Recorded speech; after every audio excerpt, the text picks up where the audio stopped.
அஜித் அவர்கள் தனக்கு தானே சூனியம் வச்சுக்கிறாரா? இனிமே தல தரிசனம் கிடைக்காதா? அப்படின்ற மாதிரி தான் பலரும் பேசிட்டு இருக்காங்க. என்ன பிரச்சனை அப்படின்றது தான் டீடைலா பார்க்க போறீங்க. அஜித் அவர்கள் ரேஸ்ல ஈடுபட்டுட்டு வந்துட்டு இருக்கிறாரு. இது நம்ம எல்லாருக்குமே தெரியும். படம் ஒரு புறம், ரேஸ் ஒரு புறம். இது பேஷன். இதுவுமே அவருக்கு பேஷன், ப்ரொஃபஷன் எல்லாமே. இது எல்லாமே கலந்த ஒரு கலவையா தான் அஜித் அவர்கள் இருக்கிறாரு. அஜித் அவர்களுடைய ஒர்க் எல்லாருக்குமே பிடிச்சிருக்கு. அதையும் தாண்டி அவருடைய மனசு அஸ் அ மனிதனா அவரை நிறைய பேருக்கு ரொம்ப ரொம்ப பிடிக்கும்.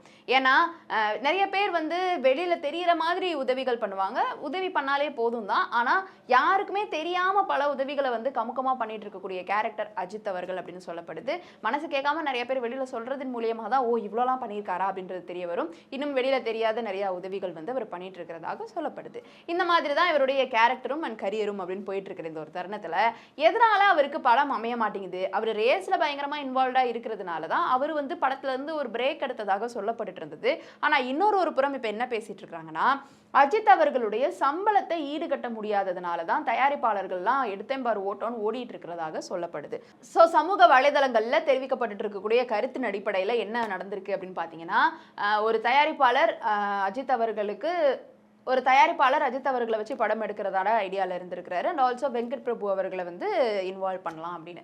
கோட் திரைப்படத்துக்கு அப்புறமா வெங்கட் பிரபு அவர்களுக்குமே படம் இல்லை, அஜித் அவர்களுமே எதிரையும் கமிட் ஆகலைன்ற சூழல்ல மங்காத்தா 2 எடுக்கலாம் இவங்கெல்லாம் யுனைட் பண்ணி அப்படின்ற ஒரு ப்ராசஸ்ல தான் அந்த தயாரிப்பாளர் அஜித் அவர்கள்கிட்ட போய் கேட்க, அவரு சொன்ன ஒரு அமௌண்ட்டை கேட்டு ஃப்ளைட்டு பிடிச்சி சொந்த ஊருக்கே ஓடிட்டாரு தயாரிப்பாளர் அப்படின்ற மாதிரியான கருத்துக்கள் தான் இப்போ சமூக வலைதளங்களில் வெளியாயிட்டு இருக்கு. ஸோ அவருக்கே அவர் சூனியம் வச்சுக்கிறாரா? அப்படி எவ்வளோதான் அவர் சம்பளம் கேட்கிறாரு அப்படின்ற பல கேள்விகள் எழுந்திருக்கு.